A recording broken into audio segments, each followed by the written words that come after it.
Welcome to Keep the Faith Ministry News. California will require publicly traded companies headquartered in the state to add minority board members by the end of 2021, under a first-in-the-nation bill signed into law by Governor Gavin Newsom on Wednesday. Quote, "When we talk about racial justice, we talk about power and needing to have seats at the table," the governor said in a live-streamed press conference during which he signed other controversial racial justice bills, including one that would establish a task force to study reparations for African Americans. Assembly Bill 979 requires publicly traded companies based in California to add at least one board member from underrepresented groups. People who identify as Black or African American, Hispanic, Latino, Asian, Pacific Islander, Native American, Native Hawaiian, or Alaska Native, or gay, lesbian, bisexual, or transgender by the end of next year. By the end of 2022, companies with at least 9 board members will need to have at least 3 such directors, and those with 4 to 8 board members will be required to have at least 2 directors from those groups. Quote, "The lack of diversity on California's boards and upper-level corporate positions is a challenge we urged corporations to address on their own during our time in legislature," Assemblymember Cristina Garcia, DeBell Gardens, who co-wrote the bill, said in a statement, quote, "However, it is clear we can no longer wait for corporations to figure it out on their own." The new law follows another first-in-the-nation corporate diversity law, SB 826, that mandates the number of women on companies' boards, which California enacted in 2018 under then-Governor Jerry Brown. That law has since sparked a couple of lawsuits seeking to invalidate it, with critics claiming it is unconstitutional.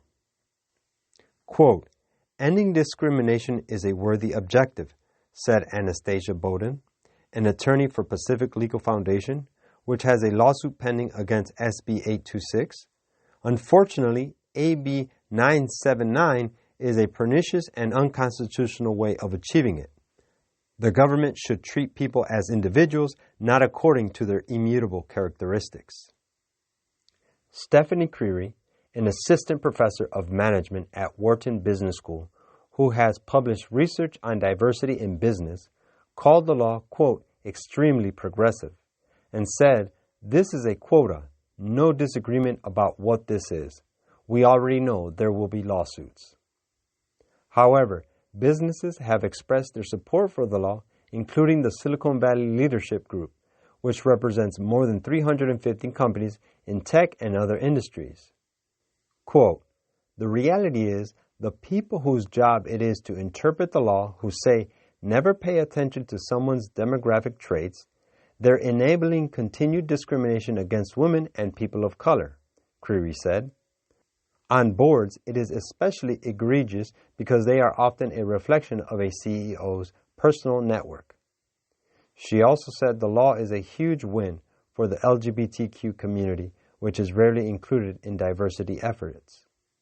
California's Secretary of State will be responsible for tracking companies' compliance with this new law and fining them if needed, just like for SB 826, a law that has already been followed by similar proposals in a handful of other states. AB 979's author, Assemblyman Chris Holden, Democrat, Pasadena, said during the press conference that Newsom's signing of his legislation and others was, quote, "definitely a model for the rest of this country to follow." Notice that LGBT is included in the list, further pushing that agenda. This is another attempt to give the political correctness crowd legitimacy and surround the legal house as they did with Lot's house in Sodom. Quote, "But before they lay down, the men of the city, even the men of Sodom, compassed the house round, both old and young, all the people from every quarter." Genesis 19:4. This is Keep the Faith Ministry News. Thank you for watching.